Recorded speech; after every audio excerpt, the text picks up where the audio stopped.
Howdy, I'm Jason Suzuki, and welcome to The Real Deal Show.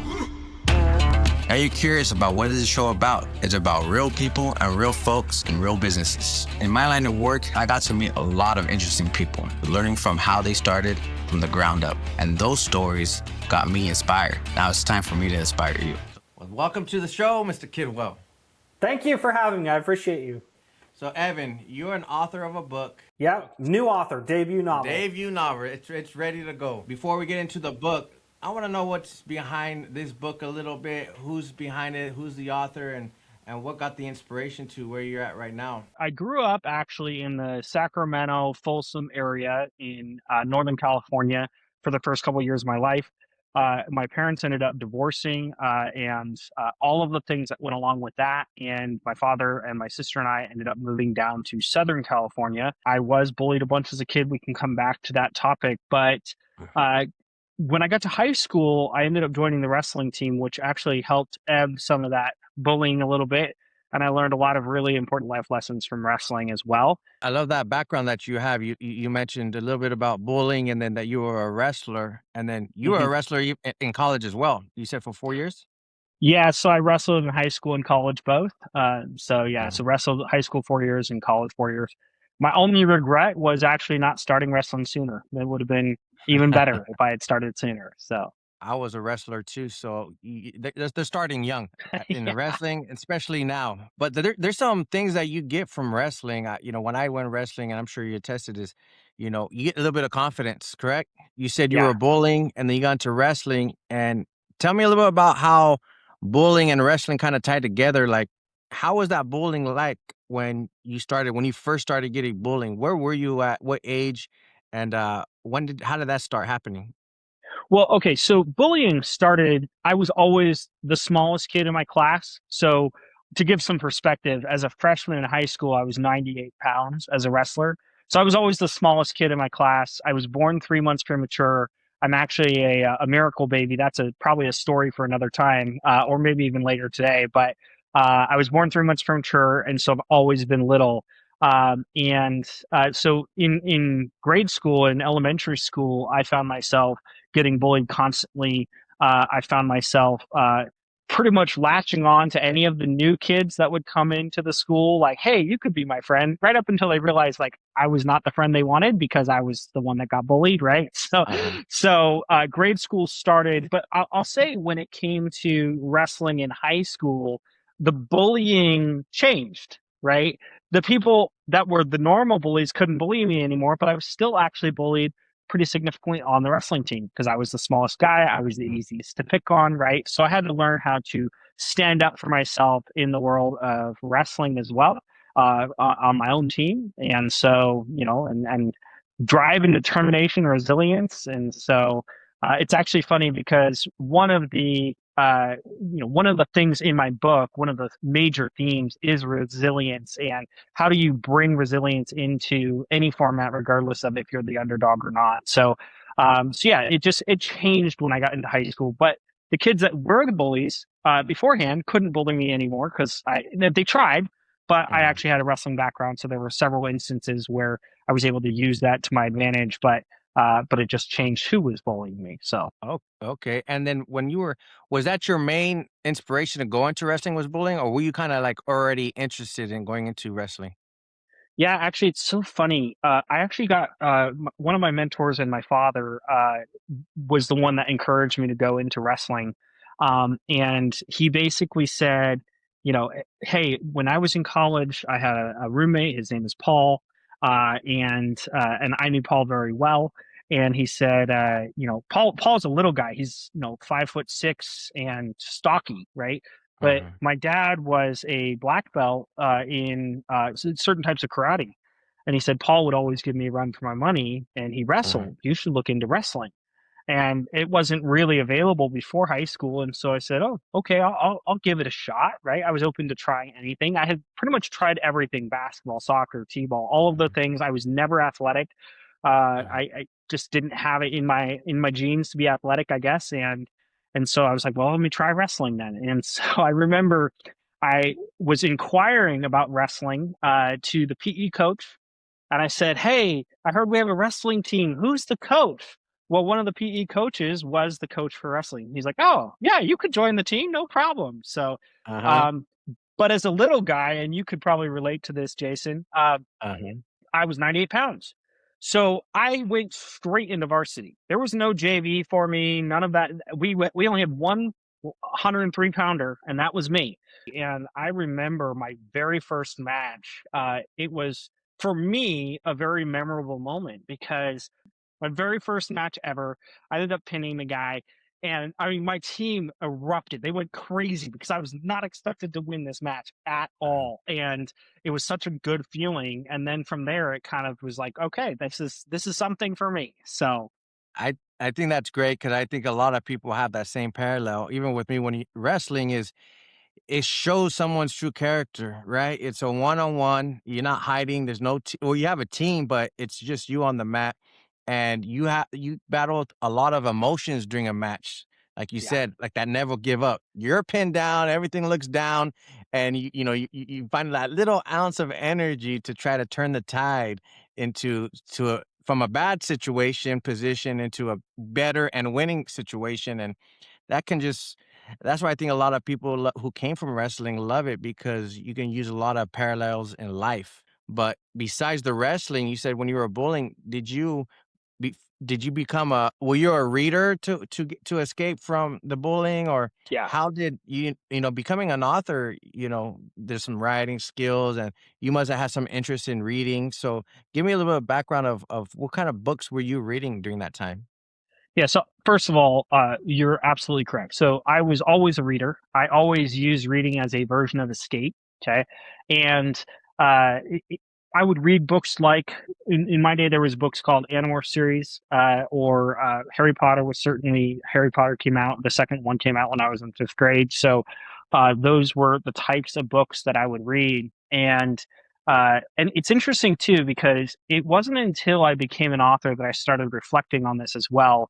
But growing up as a kid, I actually I would walk home to and from school, or I'd ride my bike to and from school, but my school was 3 miles away from my house, right? So, when you're in elementary school or junior high and you're 3, 4 miles away, it's going to take you a while to get home, right? Even if you're walking at a fast pace, which I would never walk at a fast pace. So, I'd be walking home for an hour at a time, and I would create these characters in my head that I would interact with. And I had one really good friend growing up, but outside of that, the friends were in my head. And they always, people always make fun of like, oh, you had these imaginary friends and that kind of stuff. And yeah, they were like my friends because, they didn't make fun of me, and, I got along with them and they listened to me, and it was great. So I created these characters, and as an author, I'm actually able to bring these characters now onto the page, or similar components of those same characters onto the page. So I was technically writing stories, and living those stories out during those walks home, on a pretty significant basis, and I didn't realize that until recently as an author. But yeah, that was where it started. So I was always into the fantasy books. I've always loved young adult fantasy, even as an adult myself now. I still gravitate towards the young adult fantasy realm and world, and magic building, and being able to. I have an overactive imagination, so when I'm reading, I jump into the story, right? I'm there, I'm living it, I'm seeing it for myself, and so Right. being able to now create something like that for others as well has been really enjoyable, and it has really opened up my eyes to this is a calling for me. This is something that I want to do for the rest of my life, and that is very exciting to know that. Do you have a specific author that you like, that you enjoyed reading, or was it any fantasy books you were reading? Nothing one in particular. I do. I have several. J.K. Rowling, obviously, Harry Potter realm. But one of my favorite series of all time, actually, I started reading more as an adult, not even as a youth. But it was the Aragon series. And what's interesting is Christopher Paolini is the author of the Aragon series. And if you watch the Aragon movie, it's awful. It's not a good movie, but the books are amazing. Like if you've never read the Christopher Paolini books, I loved the world building. I loved, how immersive he would make you feel with those characters. So he's probably one of my favorite authors of all time, from a inspiration perspective, and certainly J.K. Rowling as well. So I would like to think of myself as blending of those two amazing authors into my writing, just from a description and a world building standpoint. Were you thinking about writing a book for a while, or was it something that just happened? What gave you that push to write the a book? There's actually a couple different things that came into play here, and it all happened in the same time frame. So the first thing that happened was I was watching the second of the Crimes of Grindelwald series with my mom, and we were in the scene where, and that's a Harry Potter series if you don't know, okay? And it was a movie, but we were in the scene, the final fight scene where there's blue flames all surrounding and everything, and it was really intense. I remember my mom saying, "Who thinks of things like this?" And I remember thinking, well, I mean, I do, right? Like these things come through my head, right? And so that was more like a seed that got planted, like, well, I do that, but it didn't turn into a book yet. And then after that, I had, so I actually keep a dream journal. When I say I have an intense imagination, I have very vivid dreams, and to the point where, and I'm sure many people have vivid dreams, but to the point where it feels like I'm living those dreams out. And I'll wake up and be like, oh, wow, that wasn't real. It felt real, right? And so I keep a dream journal by my bed. And so this actual book was stemmed from a dream I had 4 or 5 years ago, actually 5 years ago now, where I wrote down as much as I could remember from because when you wake up, you have about 30 seconds before you forget everything, right? That you dreamed about. And so I wrote down as much as I could remember within 30 seconds. And that became the baseline for this book. So I had been milling it over in my head for a couple of years. And then I was actually at a completely unrelated, not authorship, insurance is my background. So I was in the world of insurance, and I was at a leadership conference. And the leader gets up on stage. This is the end of October of 2023. He gets up on stage and he says, okay, here's the deal. I'm going to be different than all of the rest of the speakers you've ever listened to. I want everyone right now to take out a piece of paper, not your computers, an actual physical piece of paper. And I want you to write down a goal that you want to accomplish in 2024 that scares you and that excites you. So we all take out our papers and I write my book. And this is the book I had been thinking about. And unbeknownst to me, he then says, okay, everyone's got something on their piece of paper. Yes, good. And everyone's like, yep, we got something on our piece of paper. And I was sitting in the front row because I like to be a good student. I like to learn. I like to move myself forward. And he points right at me. He says, come up on stage. And I was like, oh, crap. Oh, man. So I did. Now, keep in mind, I'm in front of 400 of my peers. People that are top of their game, include not only my peers, but also my mentor in life. My father was in the audience. Our heads of agencies are in the audience for this insurance carrier. And I go up on stage and he says, what'd you write down on your piece of paper? And I said, write my book. And he goes, oh, so like a finance book, an insurance book? And I was like, no, like a fantasy book, like nothing in the world of insurance whatsoever. And his whole talk for an hour, was grilling me about why did I want to write a book? What was the reason behind it? Which is actually where I learned that bullying and the escape from bullying was my reasoning behind creating something others could relate to as well. But also, I wanted to go one step further than just a escape from reality. I wanted to also equip the readers with tools that they can use in their own lives in order to move themselves forward, not just escape, right? And so that was really my reasoning behind it. And, I get off stage and my colleague gives me some of the best advice I've ever gotten. And he says, you know what this means, right? I said, what's that? He said, you've already qualified for this event next year. You cannot show up to this event next year without a book. I was like, dang it. You're not wrong. Challenge accepted, right? Mhm. And I will say what's interesting is as I started proclaiming to people, I'm going to write this book, I'm going to do it in this year, I started getting a lot of lashback from people in the industry, in the authorship world. I Really? had one guy that said, if you do not have an MFA, which by the way, I did not even know what that meant, right? Yeah. He goes, if you do not have an MFA, there's no way you're going to write a book and it's going to be quality in the next year. He goes, you Uh-huh. shouldn't even have that be a goal. And I was So kind of like, you know what? Screw you, watch me. yeah. Right? Like, Well, that's that always been my mindset. you're in the world of business. You know, you Mhm. have this dream. You have like a lot of readers and watchers probably have an idea and a dream that they want to do, but the process to get there could be so taunting to where they probably don't even want to start. Yep. So walk me through that phase of building the book. What was that first? You didn't even know what was the MFA? Masters in So Fine Arts. okay, now we know what it is, but it was through the research. So walk me through what was your first steps? What did you do to start to get this book to from where it your for where it was at right then to a full published book? Like just walk me through that whole step process. Like what did you learn? What did you find out and how did it come to be?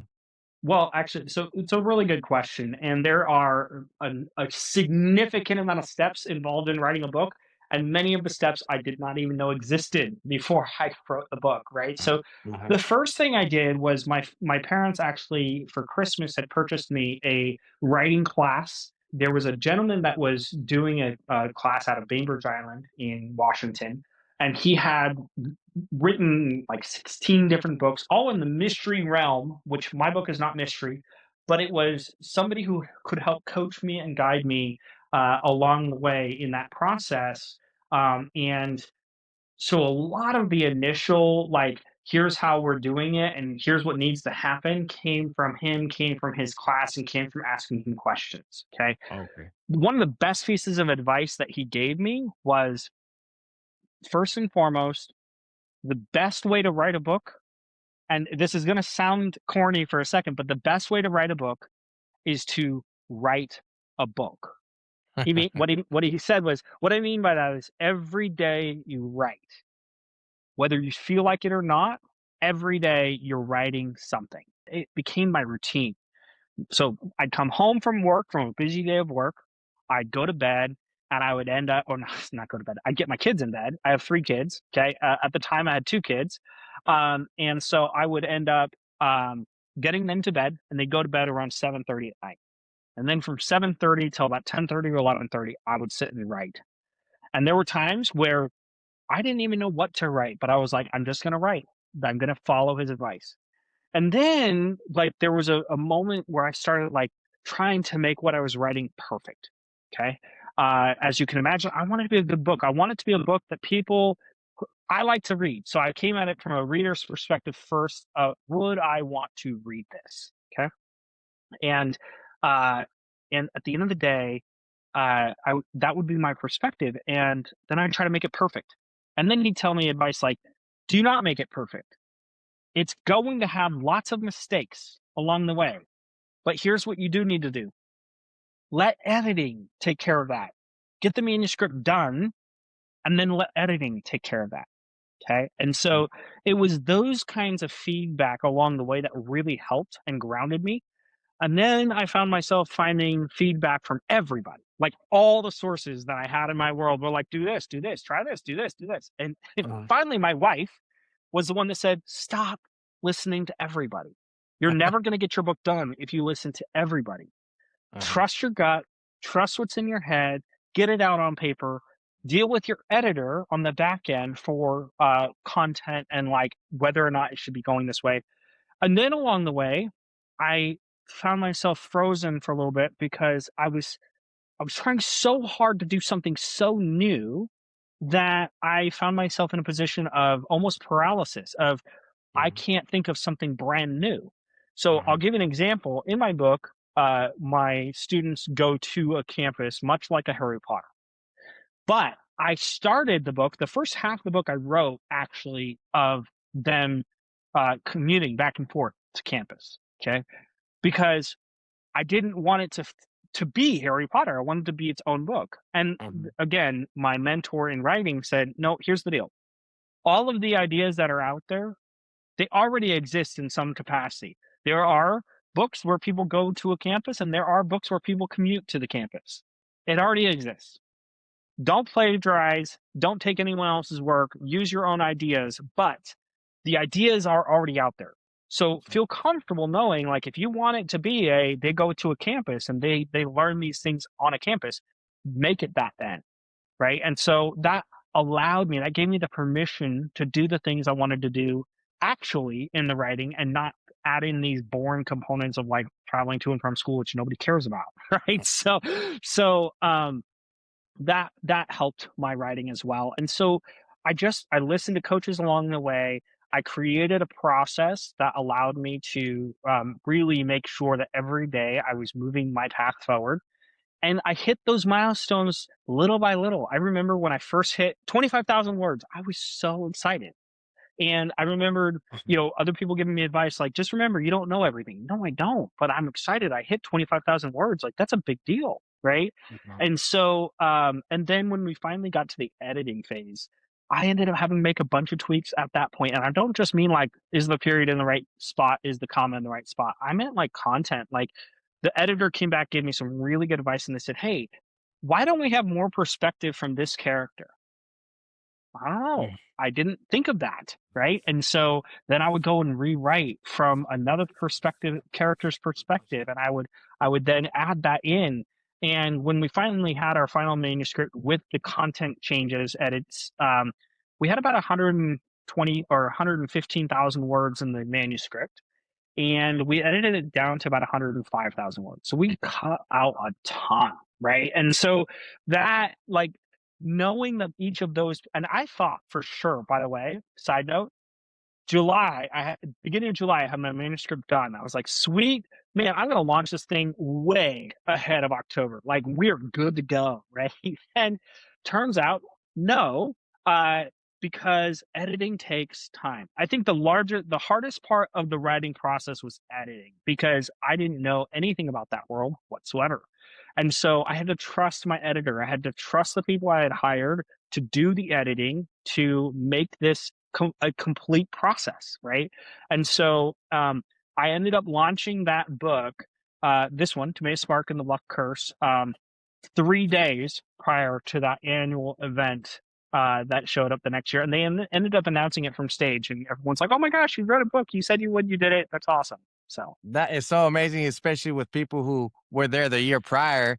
They probably remember that vividly. And then here you go. It's like, ta-da. That was a great promotional way. No, that's amazing. Oh, that's just an amazing story. That is something that you've been thinking about, and you went through the grinder, you stuck to it, that never give up. Kind of like that story when you were about to get pinned and you turned it over, and then you were able to get a winning submission. And it's almost a similar to what you did here. Is you took a challenge, you ran with it, and you completed it. So that's a great story that I'm sure a lot of our readers and watchers are going to like to listen to. Talk to us real quick about the book itself, without give me a little intro of the book. Where can someone find it? Where can they purchase it? And just a little bit about that. Thank you for asking that. So Timeaous Spark and the Luck Curse, you can find it on like barnesandnoble.com. You can find it on amazon.com, Apple. You can find it pretty much anywhere you can get your books, whether electronically or physically printed. If you want a physical print version, certainly you can go to amazon.com. And certainly if you want a signed version, you can reach out to Jason, and he and I can connect, and we can get you guys a signed version as well. The book itself, about the book, right? So the best way I describe it, I go to shows and I describe my book, is it's Harry Potter meets the Hunger Games meets Divergent. That's about what you're going to get with my book. Basically, I have a flawed society caste system that exists, much like you would find in like a Divergent or even like a Hunger Games, almost a dystopian young adult fantasy feel. I have students going to a campus called Mythica High. They go to this campus with the sole purpose of unlocking hidden powers and hidden potential within them. The powers that get unlocked through a series of very intense trials, much like a Hunger Games format, and almost torture to that point, right? Like it's just trying to pull those powers out. But once they unlock their powers, those powers already, based on which powers they are, fall into that hierarchy system, that flawed hierarchy system that exists. And where people land is actually more important than the power that they unlock. So, for example, if you unlock the dragon blood power, and it's all based off of bloodlines, like heretics play or genetics play a role into which powers you're going to unlock, right? If you unlock a dragon blood power and it's not a good power, right, but you're in the dragon blood category, you're still above somebody who might have a massive, amazing power, but you're in a lower bloodline. So I did that on purpose. I think it mirrors a lot of what's happening in society today, with not only people telling you who you're supposed to be, but also how you're supposed to act and what you're supposed to do. And so that was kind of my ideology behind that idea. But yeah, the campus life is much like a Harry Potter world as well. So there's a lot of magic. There's some technology in my book, incorporating technology and magic to create one new world that exists that readers haven't experienced yet. And I'm looking forward to hearing the feedback from those that do experience it coming out of this show. Nice. And is there anywhere that you're going to be in the near future where, whether it's a signing or an event that you're going to be there physically, that someone maybe in the area might be able to stop by and say hi and be able to grab a book from you?